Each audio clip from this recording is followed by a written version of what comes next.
Hi guys, it's Cindy from Cindy's Art. Today we are going to paint a very easy hummingbird watercolor.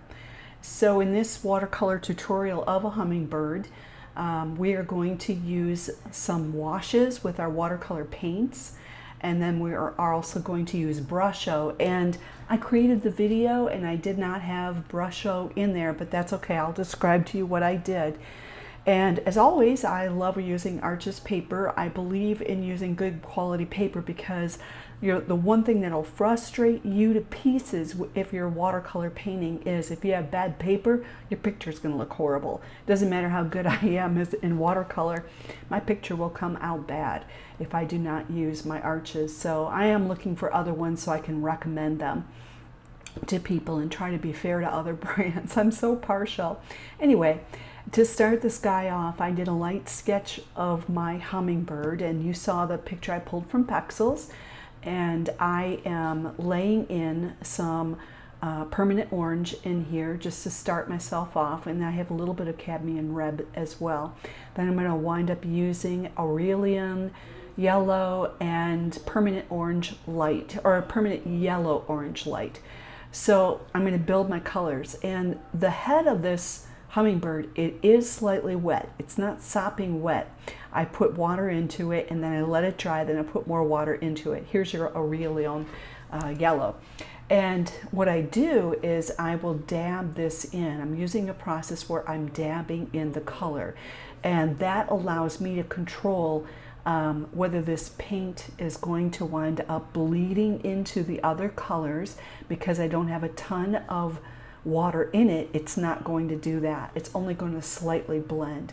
So as my paper is drying, I'm going to continue to layer in more and more of the colors. So I'm only using a few in here just to start this guy off. But I love the head. I wanted the detail of the head done first.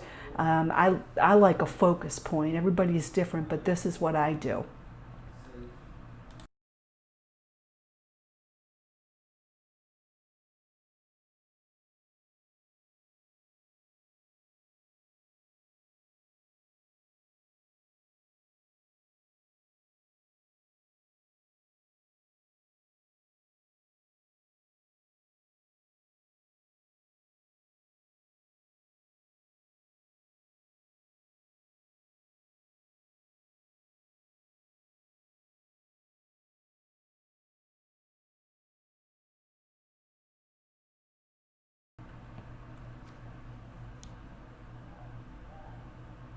Okay, this guy is progressing pretty well. I couldn't wait to add the beak and add the eye in there and get a little bit more detail. I'm going to develop the detail, and then there's going to be a point where, and I'll let you know when, that I'm pretty much done with laying out the colors of this guy. And I'm going to tell you that I'm going to sprinkle Brusho on, and then you're going to see the next picture where the Brusho is already on. All right, get ready.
There's the Brusho. You can see what that did. And all I did was squirt it. And it came up with these beautiful bursts of colors because that powder will spread very quickly wherever the water is. so I can take my brush and I can push it around a little bit. But Brusho is a lot of fun. Just squirt it and let it run. Don't worry if you mess up, just do another painting. It's not that big of a deal. Flip the paper over, do it in a couple days, try it on the other side. You know, make small ones, make big ones, it doesn't matter.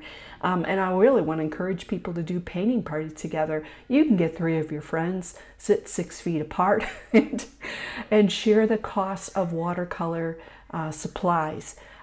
They go far. And you can have a lot of fun doing a paint party. You can use some of my videos for you right there at home, and people can join in. So those who you feel you can be around with in the midst of COVID, do it. So anyway, let's go back to this hummingbird right now. And I am keeping this watercolor lesson very easy with this hummingbird. And that's because I want you to see how you can be very loose and not have to create a ton of detail. I only put detail on that bird's beak and eye. That's where the biggest detail will be. Probably I'll have a little bit on the feet. So what I'm doing right now is I'm spending my time looking at my photo, and I'm deciding where to add a little bit more detail of the bird so I can create this 3-dimensional feel of them. And then I am just trying different washes. Like right now I'm doing a wet on dry. My brush is wet, I have paint on it, but the paper is dry. And then for example right there I used a little bit of clean water to soften it up. So I put that line down, decided I want it softer. That's another way of how you can paint and correct at the same time.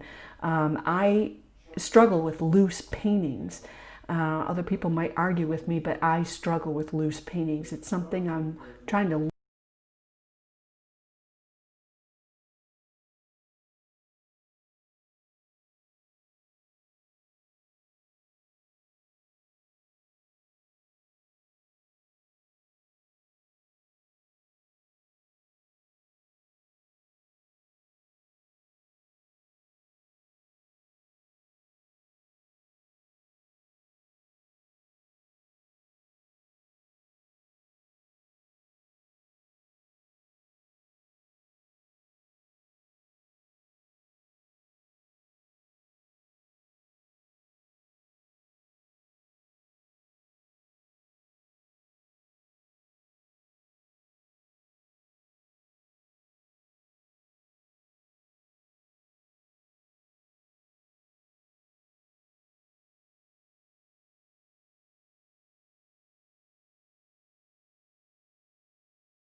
All right, I'm getting ready to end this picture, and what I did was look to see where do I need to add some kind of detail in, so this guy just pops like right off the page.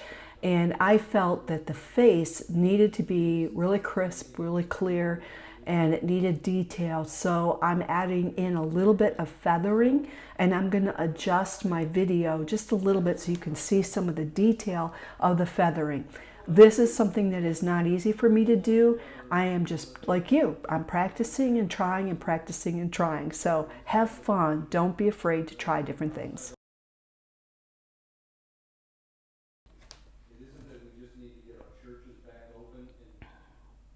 I'm adding a little bit of white gouache in there so I can have those feathers pop out. And I don't have to have detail everywhere, but I really want the chest of this bird and the face of this bird seen. So I hope you are enjoying this video. Please do a like. Hit a like on this thing. Let me know that this is stuff that you're interested in. Subscribe to the page. Let me know in the community tab what it is you would like to see us paint together. And we'll do it. And I will look at doing a live video. Terrified of it, but I'll look at doing a very simple live video with you guys online on YouTube. I would say later on in the fall. Now check that white out as it goes around that eye. See how well that pops? And I most likely will finish off with a little bit of a white pen and then my Mincho black pens, which are different sizes. But I can grab them, I can add a little bit of detail in there.